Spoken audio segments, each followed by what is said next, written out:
वो दलित को यह एहसास दिला रहे हैं कि तुम हमसे नीच हो, हम तुम्हारे यहाँ खाना खा के हम एहसान कर रहे हैं और चिंता मत करो, अभी वोट दे दो।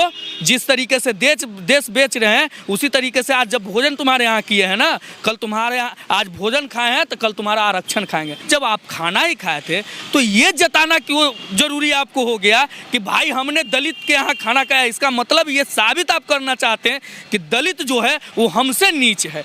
तब तो वो बात सही तो हो गई ना जो ओम बिरला जी ने कहा था कि ब्राह्मण सर्वश्रेष्ठ है। ये लोकसभा के स्पीकर थे ओम बिरला जी, उन्होंने कहा था कि ब्राह्मण सर्वश्रेष्ठ है। जातिवाद की बात वो लोग करते हैं, राजनीति वो लोग करते हैं और चुनाव आने पे गिरगिट के तरह रंग वो लोग बदलते हैं। जब दलित की बात करते हैं तो आरक्षण का विरोध क्यों करते हैं? जब दलित पिछड़ा अति पिछड़ा अल्पसंख्यक की बात करते हैं तो आप जातीय जनगणना का विरोध क्यों करते हैं? एक ओबीसी सीएम हटता है, अखिलेश जी हटते हैं तो उसे गंगा जल से धोवा दिया जाता है। वही यूपी है ना, यही बिहार है ना, जहाँ पे आप देखे होंगे कि जब बिहार का मुख्यमंत्री उस समय के प्रेजेंट के मुख्यमंत्री जीतन राम मांझी जब मंदिर में जाते हैं और मंदिर से बाहर निकलते हैं तो मंदिर को धोया जाता है। द एक्टिव्स में आपका स्वागत है, मैं हूं अमान और आपको बता दें कि यूपी में अब वोट बैंक की राजनीति हो रही है। रवि किशन एक दलित के घर में जाते हैं और खाना खाते हैं और अपने ट्विटर आईडी पे जहाँ खाना खाते हैं उसके साथ फोटो खिंचवा कर लिखते हैं कि आज गोरखपुर में दलित भाई के परिवार में हमने भोज किया या खाया। इसी पर राष्ट्रीय जनता दल के ट्विटर ऑफिशियल पेज पर ट्विटर पर राजद वालों ने क्या ट्वीट किया है ये भी हम आपको पढ़कर सुनाते हैं। अब फिर हम राजद के कार्यकर्ता जेम्स यादव जी से जुड़ेंगे, इनसे बात करेंगे। क्या एक नचनिया रवि किशन शुक्ला और ढोंगी भोगी ठाकुर अजय बिस्टी दलित के घर खाना खाकर दलितों को कमतरी का एहसास करा रहे हैं?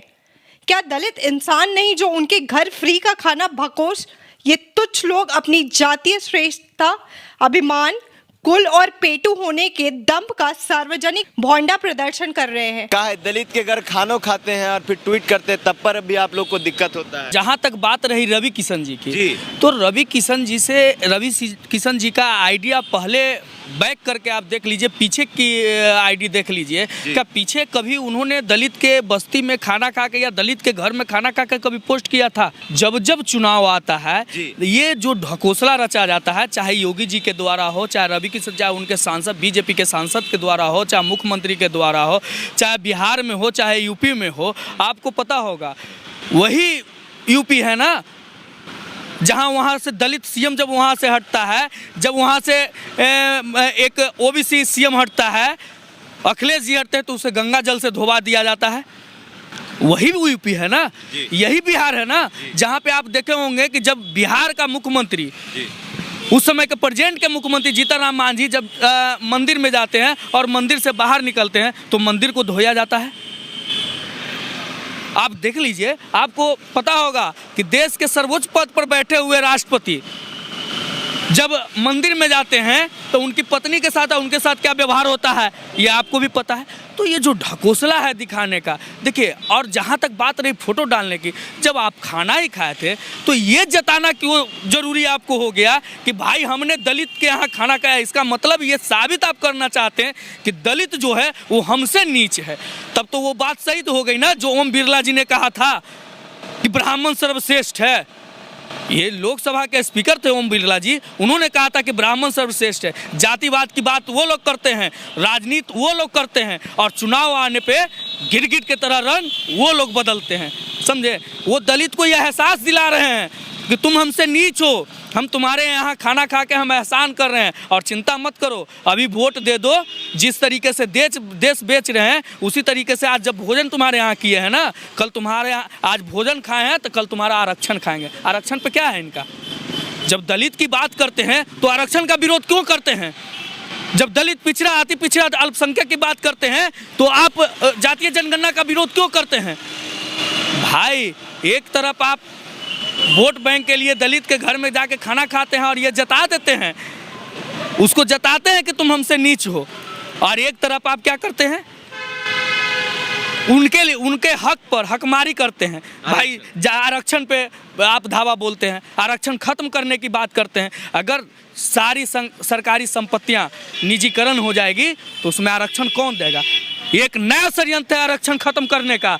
जब देख रहे हैं कि आरक्षण पे बात करते हैं तो लोग दलित पिछड़ा, अति पिछड़ा सारे लोग रोड पे उतर जाते हैं अपने हक और हुक्म के लिए, तो ये नया एजेंडा अपनाया गया है कि सारी सरकारी संपत्तियों को का निजीकरण कर दो, आरक्षण खुद ब खुद समाप्त हो जाएगा। अखिलेश यादव भी तो बहुजन का अपमान किया, ऐसा रावण कर रहे हैं। गठबंधन नहीं हुआ, 6 महीना से खाली बात चल रही थी गठबंधन की, और आज अखिलेश यादव कह रहे हैं कि बहुजनों का अपमान किए हैं। ये चंद्रशेखर रावण कह रहे हैं। देखिए एक चीज़ बताते हैं, राष्ट्रीय जनता दल या सपा, जी कोई भी पार्टी हो, राष्ट्रीय जनता दल या तो सपा उसी के साथ जाएगी जो जनहित से जुड़े हुए मुद्दे पर, उनके सवालों पर खड़ा रहेगी, और जो उस सवाल पर खड़ा नहीं रहेगी हम उसके साथ कतई भी नहीं जा सकते हैं। आपको बता देते हैं, जो हमारे साथ, हमने तो स्वामी मौर्य जी से भी तो सवाल किया था, अखिलेश जी ने सवाल किया था जब वो सत्ता में थे, मंत्री थे, लेकिन जब उन्हें यह एहसास हुआ कि हम गलत लोगों के साथ हैं, यहाँ अति पिछड़ा दलित का अपमान होता है, लोगों के हित की बात नहीं होती है, जनहित से जुड़े हुए मुद्दे की बात नहीं होती है, यहाँ जातिवाद की बात होती है, तो उन्होंने जब आगे बढ़कर बीजेपी से त्याग पत्र देकर जब आगे बढ़ा तो सपा ने उनका साथ दिया और उनको अपने साथ लाया। 5 साल के बाद उनको एहसास हुआ, उससे पहले क्या कर रहे थे? देखिए एक चीज़ बताते हैं, हम ये नहीं कह सकते कि किनको कब एहसास हुआ, लेकिन जब भी कोई भी जनहित से जुड़े हुए मुद्दे लेकर आगे आएगा हम उसके साथ होंगे, चाहे वह कोई भी हो।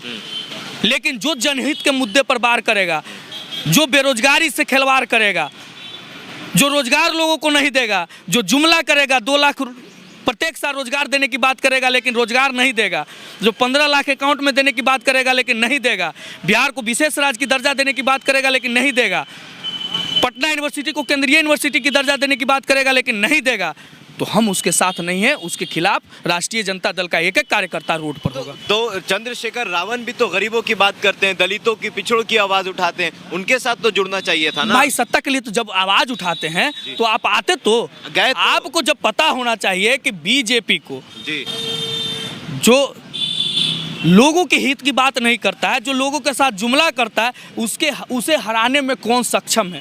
अगर लोग गरीबों की बात करते, अपने सत्ता की बात नहीं करते, तो जब उन्हें पता है कि अखिलेश यादव ही एक ऐसे शख्स हैं जो बीजेपी को मात दे सकते हैं, तो लोगों की बात करने वाले अखिलेश यादव के साथ होते, न कि अखिलेश यादव उनके साथ होते। अखिलेश यादव के साथ वो होते।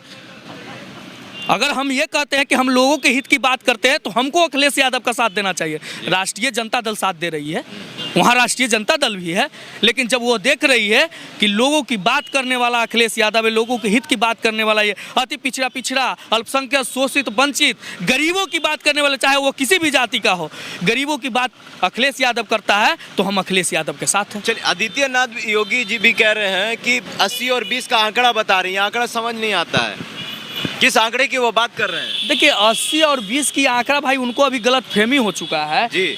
सर्वे में भी 80 और 20 की लड़ाई नहीं है, कांटे की टक्कर की लड़ाई है, जो आप लोग दिखा रहे हैं न्यूज से हमें पता चल रहा है। लेकिन 10 मार्च आने दीजिए, उनका सुफरा साफ हो जाएगा। जी, मेला होगा।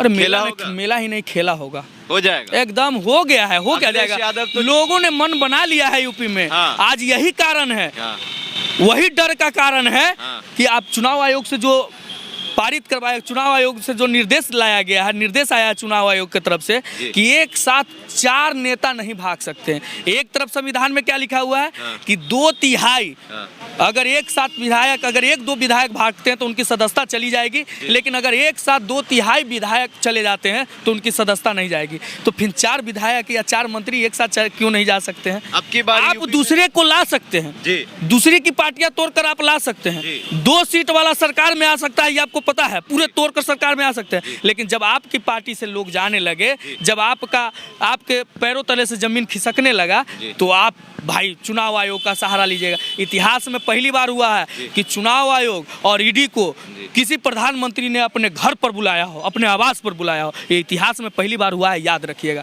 ये लोकतंत्र का हनन है, हत्या है। मुद्दा क्या होगा अखिलेश यादव का? अरे भाई समाज विकास, बेरोजगारी, शिक्षा, रोजगार। योगी जी नहीं दिए क्या? अरे कोई एकदम नहीं मिला है। जो जात की बात करता है जो मंदिर और मस्जिद की बात करता है, जो राम और रहीम की बात करता है। अरे भाई आप एक चीज़ देख लीजिए, आप राम की बात करते हैं, हम राम राज लाएंगे, लेकिन प्रतिदिन महिलाओं का रेप हो रहा है, लोग महिलाओं के साथ दुष्कर्म हो रहा है, चीरहरण हो रहा है महिलाओं का, और आप कहते हैं हम राम राज लाएंगे। उस समय भी आपको याद होगा, उस समय भी रावण ने जब सीता माँ पर आंख दिखाया था तो उसका भी नाश हुआ था। इसीलिए कहा जाता है, उठी नजरे जब वैदेही पे, सर्वनाश हुआ उस अहंकारी का, अब कौन राम शस्त्र उठाएगा, देख हाली इस कलयुग का रानी का। आप राम का नाम ले रहे हैं, लेकिन इस कलयुग में नारियों का हाल देखकर कोई राम शस्त्र उठाने वाला नहीं है। चीर बढ़ाकर द्रौपदी का एकदम राम के नाम पर राजनीति। अरे भाई आस्था यहाँ से होती है जी, पूजा यहाँ से की जाती है, लेकिन राम के नाम पर राजनीति कर रहे हैं आप। कभी श्याम के नाम पर राजनीति करते हैं। भाई कभी तो आप बेरोजगारी की बात कीजिए, अखिलेश आप यादव भी तो शिक्षा जिन्ना की बात करते हैं, ये नहीं कहिएगा। देखिए अखिलेश यादव जिन्ना की बात नहीं करते हैं जी, जिन्ना की बात नहीं की गई थी जी। अखिलेश यादव ने कभी नहीं भी जिन्ना की बात नहीं की।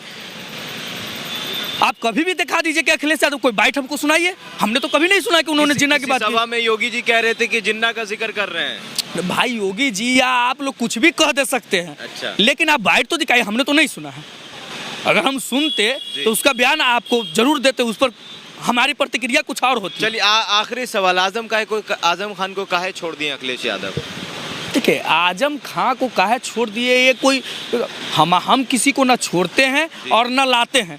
स्वामी प्रसाद मौर्य जी को भी हमने नहीं लाया, उन्होंने अब उनका जमीर जागा, उनको लगा कि हम जहाँ हैं वो लोगों के लिए नहीं बना है वो पार्टी, वो सिर्फ व्यक्ति विशेष के लिए बना है, किसी व्यक्तिगत समाज के लिए बना है, जो ढकोसला करने के लिए, जो पूंजीपतियों के लिए बना है। तो उन्होंने वहाँ से इस्तीफा देकर सपा के साथ आया, तो और जिनको एकदम खेला होगा। चलिए ये थे हमारे साथ राष्ट्रीय जनता दल के जेम्स यादव जी, और इनका कहना है कि इस बार यूपी में खेला होगा। और ये सब जो रवि किशन जो दलितों के घर में खाना खाते हैं और उसको ट्वीट कर तस्वीर के साथ लगाते हैं, तो ये कहीं ना कहीं वोट बैंक की राजनीति है, ऐसा इनका कहना है।